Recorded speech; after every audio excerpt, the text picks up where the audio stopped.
Malam Jumat ahli kubur bali nang omah kanggo jaluk donga wacan Quran najan sakimah lamun ora dikirimi banjur balik brebes mili balik nang kuburan mangku tangan tetangisan.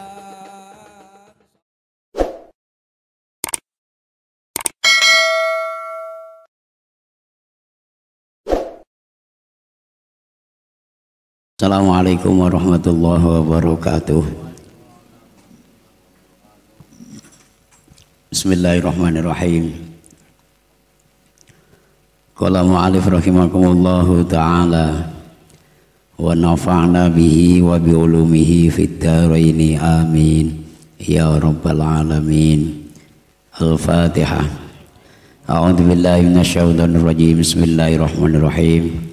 Alhamdulillahi rabbil alamin arrahmanir rahim maliki yaumiddin iyyaka na'budu wa iyyaka nasta'in ihdinas siratal mustaqim siratal ladzina an'amta 'alaihim ghairil maghdubi 'alaihim waladdallin amin. Qala muraqabah hakikatus shalah atau muraqabah hakikatis shalah. Muraqabah ini muraqabah yang ke-19 karena kemarin atau malam Jumat yang lalu muraqabah yang ke-18 rupanya atau yaitu muraqabah hakikatil Quran. Nah, pada malam hari ini memasuki muraqabah yang ke-19 yaitu muraqabah hakikatis shalah. Muraqabah hakikatis shalah artinya yaitu mengintai-intai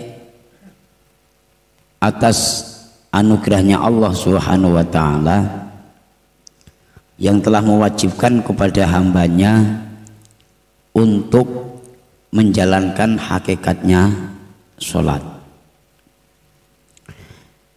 yang terdiri dari beberapa amalan, baik itu berupa ucapan atau perbuatan ya, yang diawali dengan takbiratul ihram dan diakhiri dengan salam. Kalau mengikuti definisi dalam fikih adalah aqwalun wa af'alun muftatahatun bitakbir wa muhtatamatun bitaslim.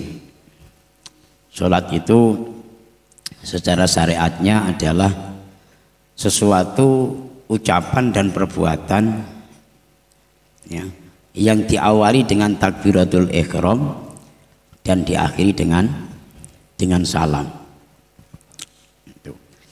Itu dalam definisi ilmu fikih. Dalam melaksanakan sholat itu yang dilakukan dengan memperhatikan syariat ataupun syarat dan rukunnya ya. Yang dilakukan dengan memperhatikan syarat dan rukunnya dan juga dijalankan dengan rasa khusyuk dan khudur ilallah. Nah, ini bapak-bapak, muraqabah yang ke-19 ini muraqabah hakikatis shalah, yaitu muraqabah menggerakkan mata hati kita untuk selalu mengintai-intai atau melihat-lihat anugerahnya Allah yang telah mewajibkan kepada hambanya untuk melaksanakan hakikatnya sholat. Bukan hanya sekedar melaksanakan sholat, tapi melaksanakan hakikatnya sholat. Artinya bukan hanya sekedar sholat itu hanya ucapan dan perbuatan, atau tadi yang saya katakan dalam definisi fikih itu aqwalun wa af'alun muftatahatun bitakbir wa muhtatamatun bitaslim saja. Sesuatu ucapan dan perbuatan yang kita awali dengan takbiratul ihram kemudian kita akhiri dengan salam saja, bukan. Akan tetapi harus kita laksanakan dengan secara khusyuk dan khudur. Nah, ini persoalannya membahas masalah khusyuk ini kan tidak gampang ini Bapak. Ya, tidak gampang dan tidak mudah. Maka saking enggak gampang dan tidak mudahnya itu, Allah Subhanahu wa taala berfirman di dalam kitab suci Al-Qur'an, bismillahirrahmanirrahim, qad aflahal mu'minun alladzina hum an sholatihim khashi'un. Itu. Jadi sungguh engkau akan berbahagia ketika engkau melaksanakan sholat engkau dengan khusyuk. Ya. Kalau kita mampu melaksanakan sholat dengan khusyuk, maka insya Allah kebahagiaan itu akan kita dapatkan. Tapi kalau sholat kita hanya sekedar gugur kewajiban saja, hanya jungkir balik saja, rukuk, sujud, i'tidal, tahiyat, ya. Kemudian hanya kita awali dengan takbiratul ihram dan kita akhiri dengan salam saja, maka kita tidak akan bisa mencapai sebuah kebahagiaan. Maka tidak sedikit di antara umat yang mereka juga rajin sholat tapi dalam hidupnya tidak bahagia. Karena apa? Karena belum bisa melaksanakan sholat dengan hakikati sholat, ya. Hanya sekedar gugur kewajiban saja, hanya sekedar memperhatikan syarat dan rukunnya saja. Akan tetapi mereka tidak memperhatikan bagaimana sholat itu bisa khusyuk, bagaimana sholat itu bisa khudur ilallah. Nah, di antaranya definisi khusyuk agar kita bisa mencapai kebahagiaan di dalam kita melaksanakan sholat, yaitu selama dalam sholat, ya, ini di antaranya definisi khusyuk, selama di antara di dalam sholat harus merasa rendah diri. Ya, harus merasa rendah diri. Seringkali saya katakan ada bahasa kasar, ketika engkau sebo di hadapan Allah atau menghadapkan dirimu di hadapan Allah atau menyembah Allah, maka telanjangilah dirimu.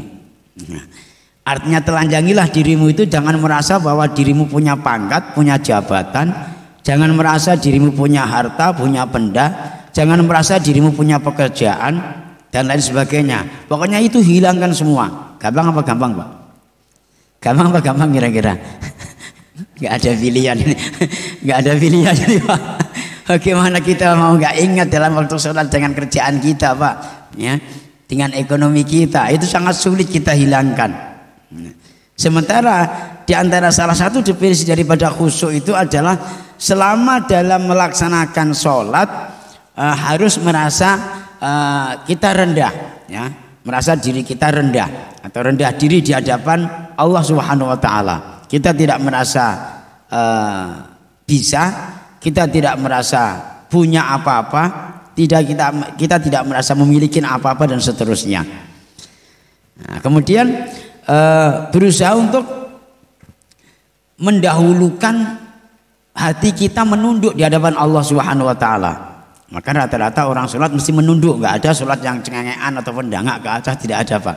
Kan? Mesti menunduk, apalagi nanti kalau rukuk dan sujud. Karena itu sebagai bentuk ketakziman kita terhadap Allah Subhanahu wa taala, sebagai bentuk kerendahan diri kita kepada Allah Subhanahu wa taala. Dan jangan hanya sekedar kita mengimplementasikan daripada sholat kita saja, tapi bagaimana kita mengimplementasikan daripada hakikati sholat kita.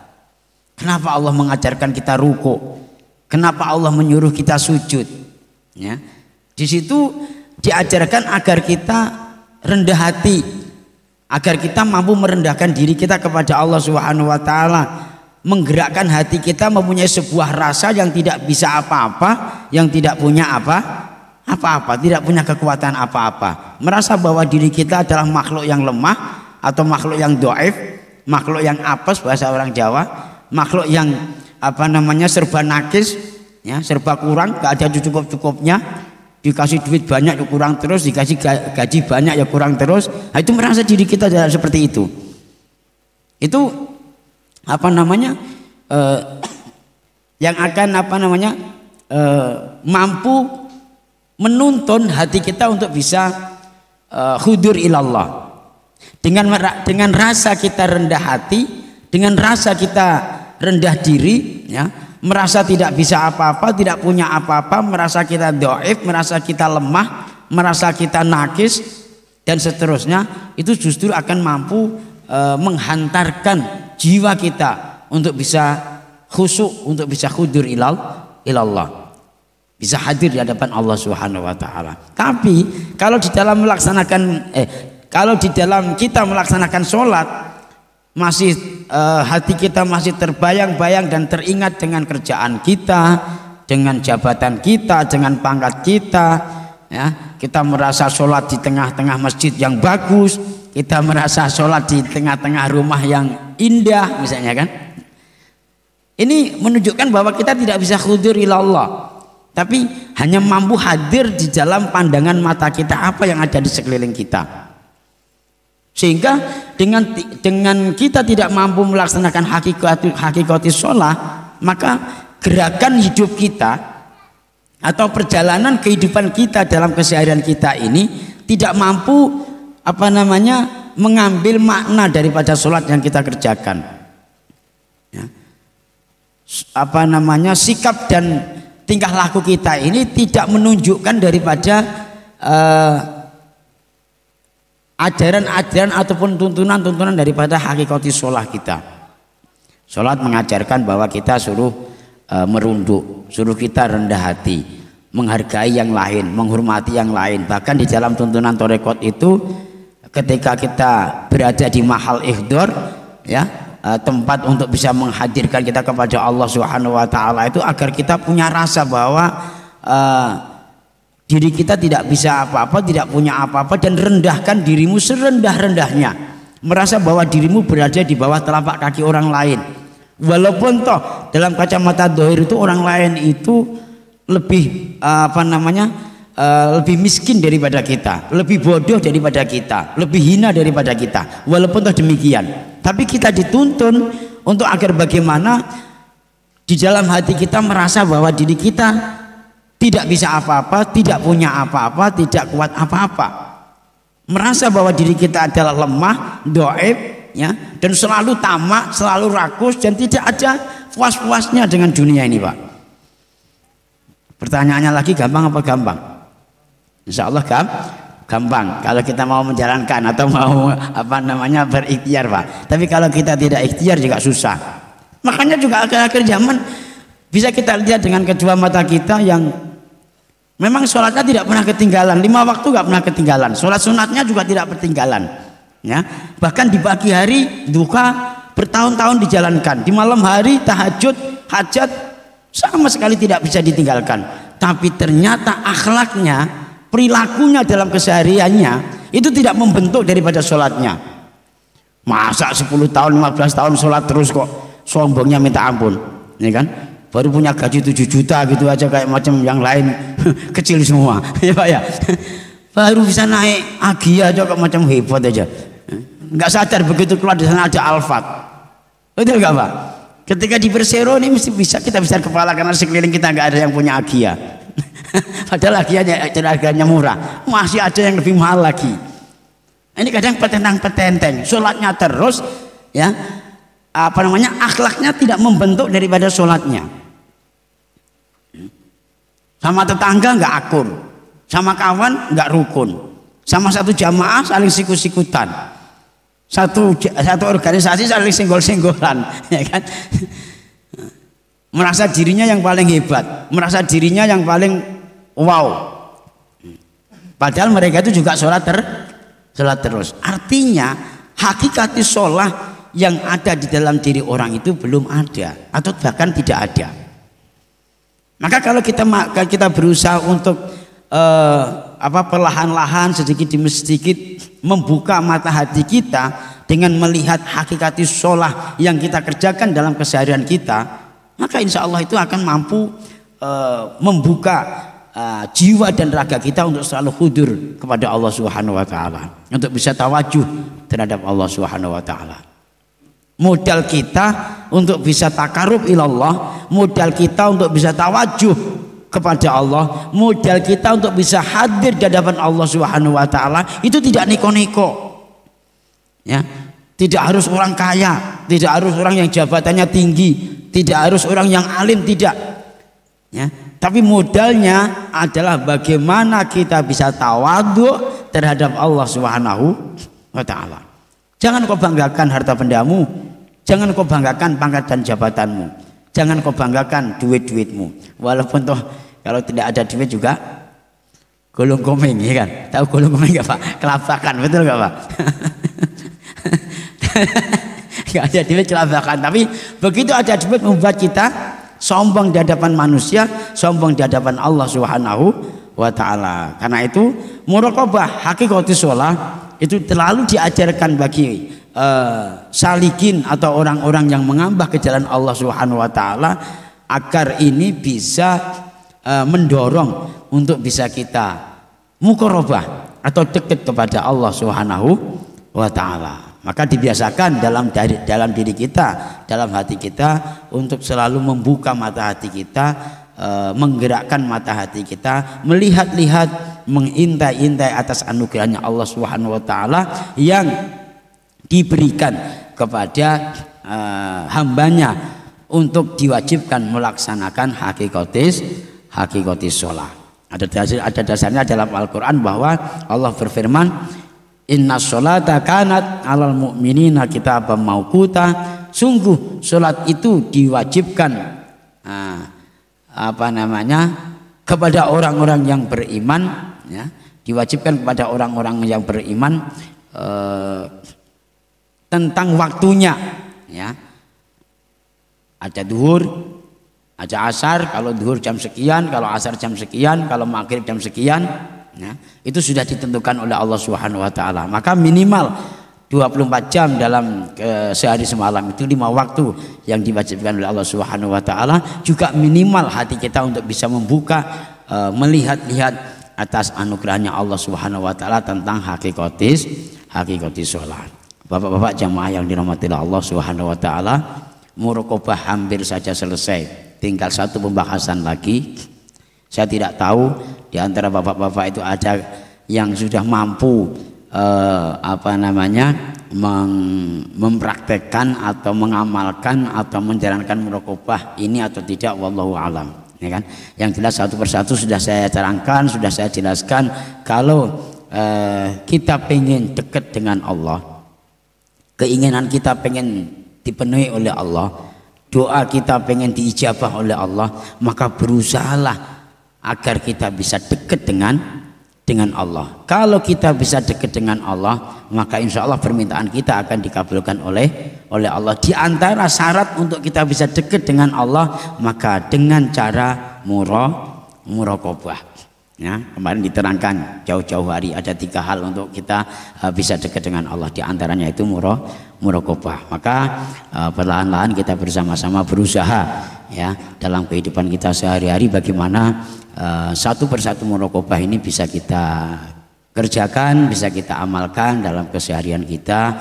Dan selain itu kita juga berdoa mudah-mudahan itu bisa terrealisasi di dalam kehidupan kita sehari-hari, dan mudah-mudahan akan menghantarkan diri kita untuk bisa dekat dengan Allah Subhanahu wa taala. Amin ya rabbal alamin. Demikian yang bisa kita sampaikan pada kesempatan malam yang berbahagia ini. Mudah-mudahan ada manfaatnya dan ada barokahnya, dan kita bisa mengambil hikmahnya. Amin ya rabbal alamin. Al-Fatihah. A'udzubillahi minasyaitonir rajim. Bismillahirrahmanirrahim. Alhamdulillahirabbil alamin arrahmanir rahim maliki yaumiddin. Iyyaka na'budu wa iyyaka nasta'in. Ihdinas siratal mustaqim. Siratal ladzina an'amta 'alaihim ghairil maghdubi 'alaihim waladdallin. Amin. Assalamualaikum warahmatullahi wabarakatuh.